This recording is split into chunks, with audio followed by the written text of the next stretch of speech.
Morning. Didn't bring my computer today because we only have a few numbers to go through. First, as the Secretary pointed out, we will be recertifying today. We are waiting on the County Elections Board meeting in Coffee County. They knocked off and work on Friday. We tried to talk to them again this morning. They weren't quite in the office yet, so we don't know the exact time of that meeting, but we are working to figure that out. As he pointed out, the safe harbor is tomorrow, so we still have time to have the bills of ascertainment sent to D.C. so the electors can be sat properly. All right, moving on to the January 5th election. So far we have 1,037,172 absentee ballot. I've talked too much the last week, guys. 1,037,172 absentee ballot applications have been put into the voter registration system. We have about 39,259 that are on the dashboard for the online request process. So that's a total of 1,076,431. So far, 43,289 voters have already had their ballots accepted at the county level. And this is a new number to talk about. The ballot tracks system, which is the system we put in place to allow for proactive notifications to go out there. We have 240,912 voters signed up for that right now.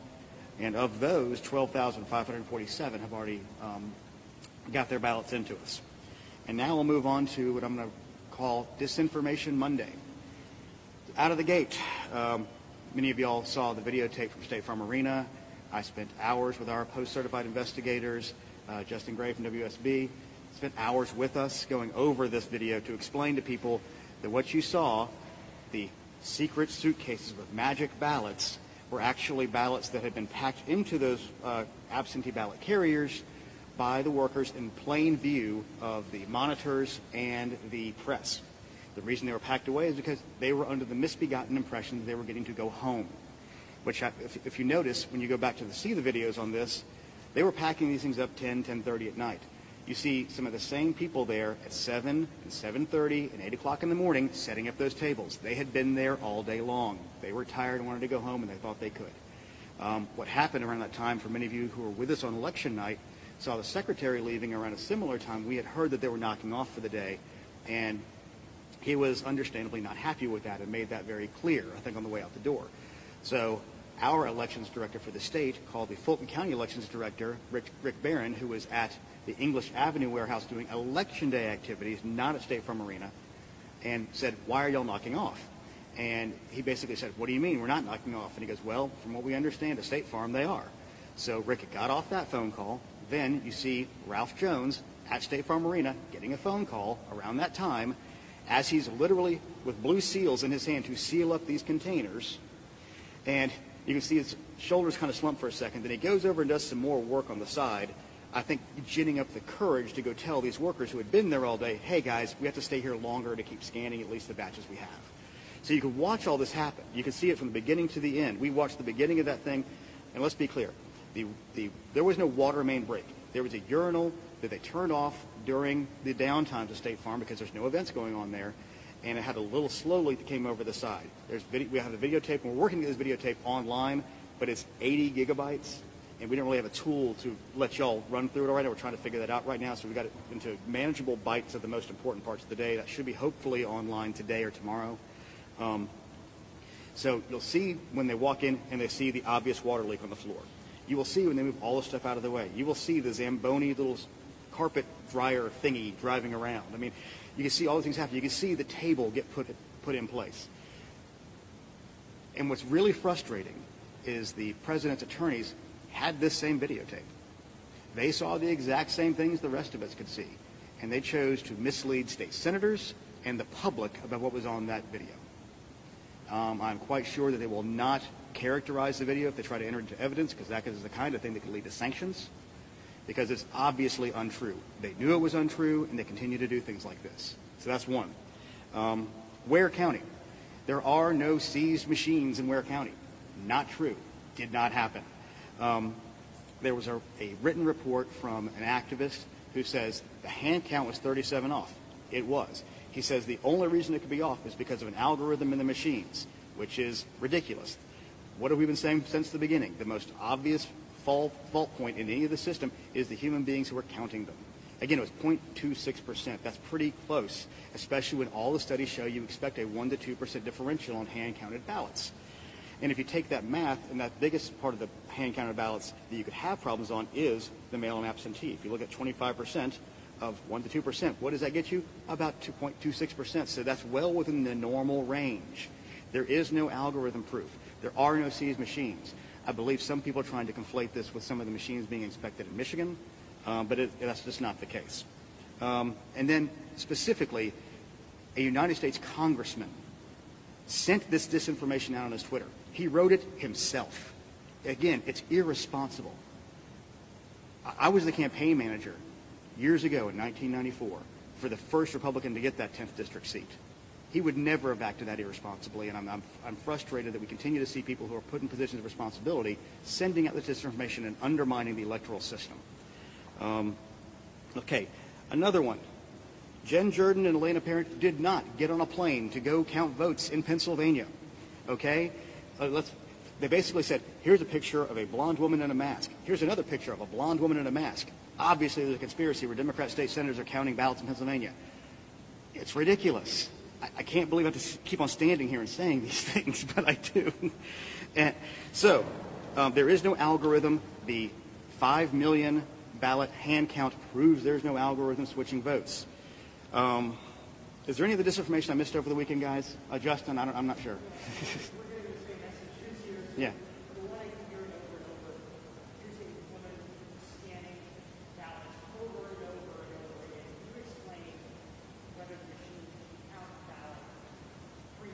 Well, if it counted it 5 times, guess what? It would have shown up in the hand count. Because if you do the same batch, and let's say, I don't even know how many there were, 100, 200, whatever it was, and let's say you do it 3 times, they would have been 600 off on that on the hand count. They weren't.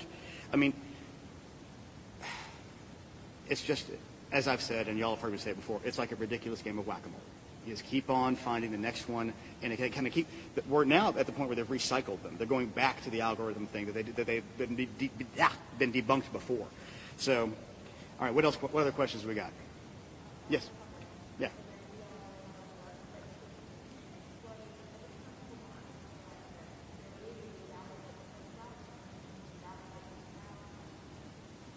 Okay. There's 2 different types of, well, there's 4 different buckets of 2 different types of ballots, and let's go through those right now. You have the traditional hand-marked paper ballots, which we're all used to. They were kind of like the old Scantron sheets when we took our SATs when we were in high school and stuff, where you bubble something in. And in this state, those cover the provisionals, occasionally the emergency ballots if you don't have the regular ballots going, and then the absentee by mail. That's one. That's about probably 25% of our overall votes. About 75% of our votes come from the ballot marking device, which was the new tool that the legislature adopted in a bill in 2019 that we had a state procurement under. There were 3 bidders. Dominion Voting Systems won that bid process. There was no challenge to that bid process, meaning it was a very clean bid process. And we began the deployment of those that summer, and we made the initial delivery deadline of Valentine's Day of 2020.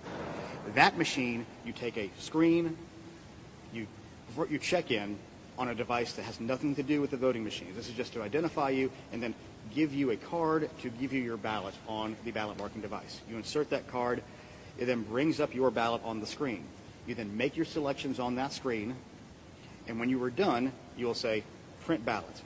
You print the ballot. It comes off an HP printer. You can look at that ballot, assure that your choices are the choices you intended to make. And then you take that to a completely different machine. It's a scanner that's in the polling location. You can have 1 or 2, occasionally 3 scanners in there, and you drop it into that.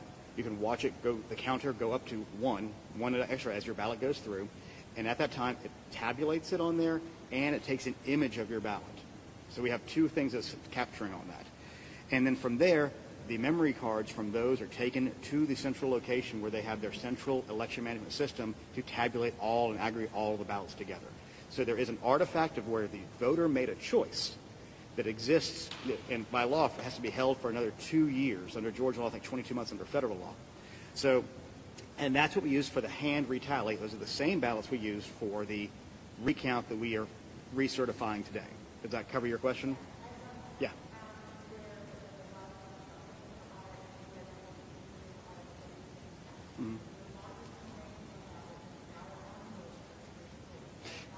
Yes. The ballot envelopes under the same laws that keep the ballots alive also have those for 2 more years. And there will be, Governor Kemp and Secretary Raffensperger are working together.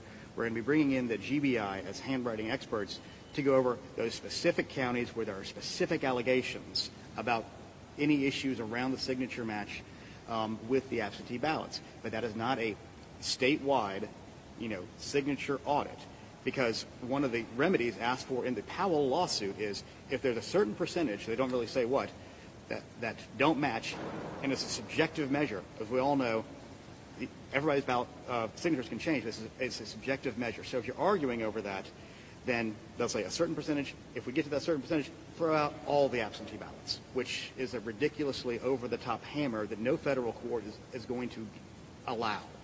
So again, it was an unnecessary thing, but we always investigate when we have specific allegations. When there's a specific allegation to investigate, we'll do it. But a generalized, we don't like the outcome, we think this is a faulty part of the system, we're not going to do that. But we have said before, the place in the system that is the most likely to have an issue is going to be in the absentee by mail program, because in person, we always present an ID. So we absolutely know that the person who's voting is that person who's supposed to be voting legally. One second, let me go over there.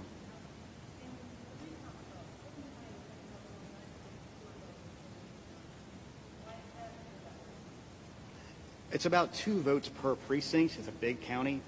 It's a little worrisome, and my best guess is they have a batch somewhere they didn't get. And we've been asking about it. The problem is the clock's running. The clock ran out. And it's a big, big county. They've had managerial issues. We know that. And of those ballots, because they were so heavily for Vice President Biden, that means his total in the statewide counts, I'm sure we've all seen online, is about 900 lower. But again, not enough to make up the difference of 12,000. It's frustrating because, again, we see these managerial issues coming out of Fulton County. And I know they're tired. I know they're put upon to a degree, but they consistently have these, and they have, we had that press conference at Park Tavern where we put up all the headlines from like 1995 on. None of this is new with them. So it is frustrating, and it's a little irritating. I mean, another anomaly we saw was Appling County, where they had 49 ballots that had been stuck in adjudication. Not stuck in, they got left in. We literally did a phone call to every county that says, hey, we know this is a problem in some counties. Make sure you get your ballots off adjudication. They didn't until this final time. So everybody's learning this new system. It's a high-stress environment right now because the presidential election was so close.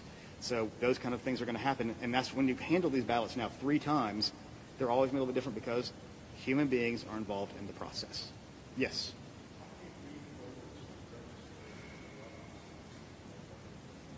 I don't have the answer to that question. We'll try to get it. Part of the reason we don't is because only as of last Tuesday or Wednesday, really, could Fulton, DeKalb, and Clayton put any new registrations in because they were involved in their large runoffs. Yes?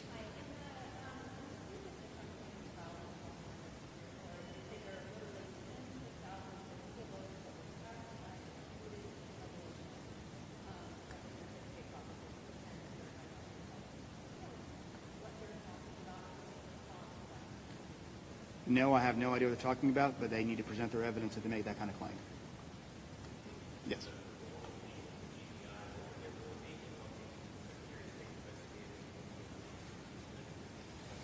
Well, the main role they would have is they have expertise in the handwriting, so they would be a big part of, I think, of the 250, I think there's 18, and I could be wrong, but I think it's about 18 cases having to do with absentee ballot and absentee ballot handling. So that would be the main thing I think they'd go through. I don't know the manpower that they're going to be throwing at the whole thing for all the other cases. And let me make one other thing clear.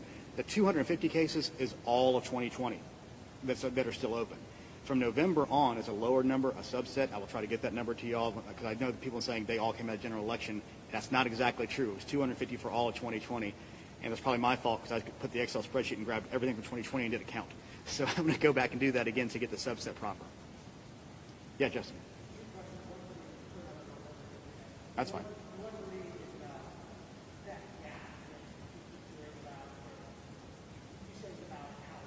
Mm-hmm.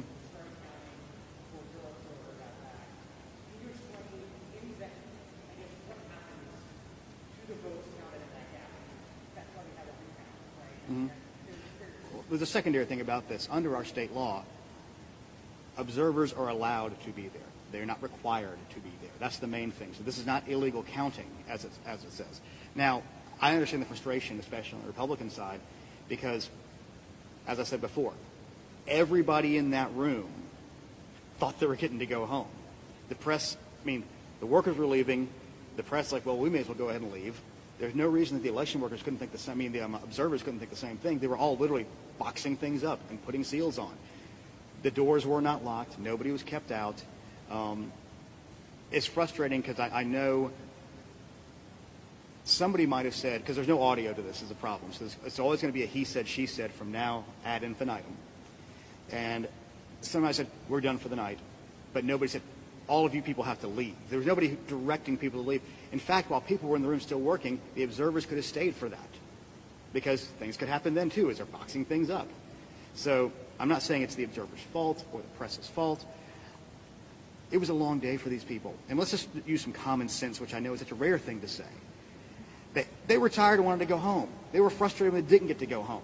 So I think everybody's kind of under the impression they're leaving. It's 10:30 at night. Let's let it go. And then they started working again once the irony of this is we can't win for losing. We call Fulton County to say keep on working. They keep on working. All of a sudden it becomes a giant conspiracy that they worked when nobody was there because we were frustrated they weren't working long enough. So it's kind of a circular thing where we're trying to keep counties diligently working to meet the goal of getting these election results out quickly. And then because there was a miscommunication from the manager at Fulton County to the manager at State Farm who thought they could finish, that caused all of this. Yeah. Okay, who is it from before I was... Okay, that's fine.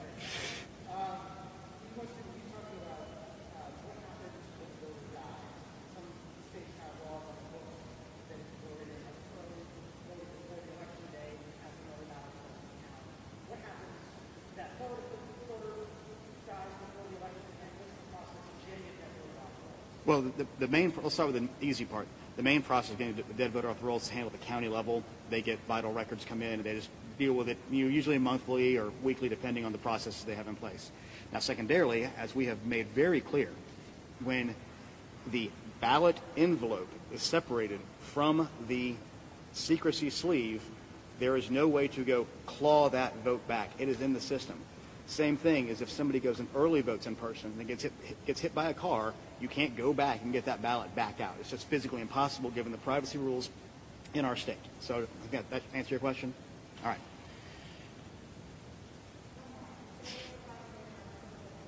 Today is the final day for Georgians to register to vote in the January 5th runoff election. If you can go to the... It's usually when their doors close at the registrars. If you do it in person, you can go to the online portal. If you have a driver's license attached to your voter registration, or if you have a driver's license, because we can find your information from that. And that goes to 11:59 tonight. Yes? As I pointed out in the beginning, we're waiting for Coffee County to do their certification, and they took the weekend off, and I talked to somebody who talked to the county commission chairman who hasn't been told yet when they're having the elections board get together to do that certification. It has to be today. It will have to be today. Yeah, it probably will. All right, anything else? All right, thank you all.